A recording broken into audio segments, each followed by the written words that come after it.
Hey docs, so today we are going to go over MRT of the shoulder, more specifically the rotator cuff. Remember, the rotator cuff is made up of four muscles: the supraspinatus, the infraspinatus, the teres minor, and the subscapularis. Let's get to work.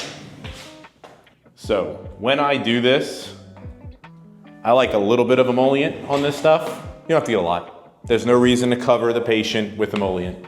That's weird, don't do that. I like to get a little bit of this stuff, and I like to make sure that the patient is skin on skin. So obviously ask your patients if they need to be gowned, if they can wear a sports bra, if they can wear a tank top one day. Be aware of what you're doing and just plan accordingly, right? I mean, that's the simplest thing. Make sure we put the emollient on.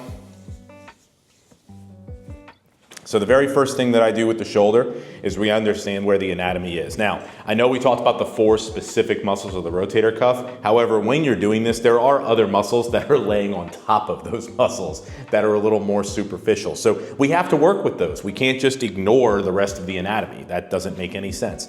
So what we're gonna do is start at the trap first. So I'm gonna grab a hold of the trap, and all I'm gonna do is just squeeze my fingers together. It's almost like I'm just pinching, starting at the neck and working my way all the way over to the shoulder, right? So I'm pinching is what I'm doing. I'm literally grabbing and pinching. That's what I'm doing here. And pinch through. Always communicate with your patients. Always make sure that you're asking them, is this enough? Is the pressure okay? Do you need me to go a little bit lighter? Things like that are always so important. They make the experience a lot better and the results a lot better as well. So once you finish with the trap, the next thing here is that you're gonna move on to the supraspinatus. Now we all know that supraspinatus is an abductor, at least within the first 10 to 15 degrees, right? It does help out with a little bit of external rotation, and it is a major stabilizer. It is one of the more likely torn and injured rotator cuffs, simply because it's smaller. So what I'm gonna do is I'm actually gonna grab a hold of the patient's arm, and I'm gonna bring them into slight abduction, passively bring them into abduction, right? I'm gonna make sure that I fall off the trap right onto the supraspinatus here, and then what I'm gonna do is bring the arm up and shorten it. I'm all the way to the most distal end here. As I bring the arm back down into abduction, I'm gonna strip all the way up. Come back, and all the way up. Basically, you're shortening and then lengthening and then stripping through the muscle belly. Just like that.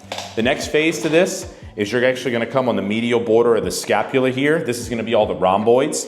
You're gonna start here, and it's just a nice little cross friction massage from the top all the way to the inferior border of the scapula right over here. Now, when you're doing this, you can move the shoulder around a little bit to help you with a little bit of cross friction and to create some more mobility. So we've done trap, we've done supra, we've done all the rhomboids. Now we're gonna get into infraspinatus and teres minor. Infraspinatus, if you're looking right here, you have the top of the shoulder here, you have the end right here, or the axilla right here. Right in the center here, between these 2 points, that's your musculotendin junction.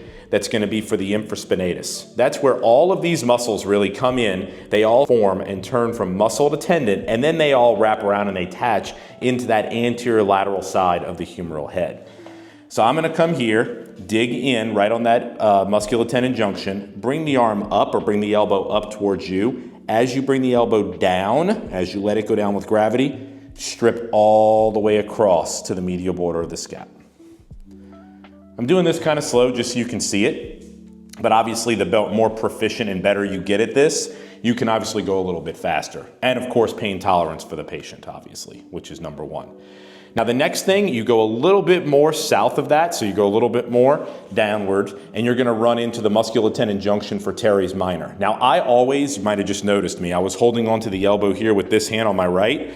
I switch it over to my left. I find that that makes things easier for me. You do not have to do that if you're more comfortable just using the same hand. When you're here, you're gonna find that you drop right off the musculotendin junction of infra and onto the musculotendin junction of teres minor. This time I'm gonna bring the elbow back down, almost as if I'm bringing it in, the elbow into the patient's hip. As I bring the arm back up towards me and towards the patient's head, I'm gonna strip all the way down to the inferior border of that scapula. Now this one can be a little bit more painful for patients, so be aware of that and definitely keep that open line of communication opened up for the patient as they go through this entire treatment. Once you're finished, that is the external rotators, and then we are gonna move on to the internal rotator, which is one of them, and that's the subscapularis. So I'm gonna ask Eric to flip on his back for me.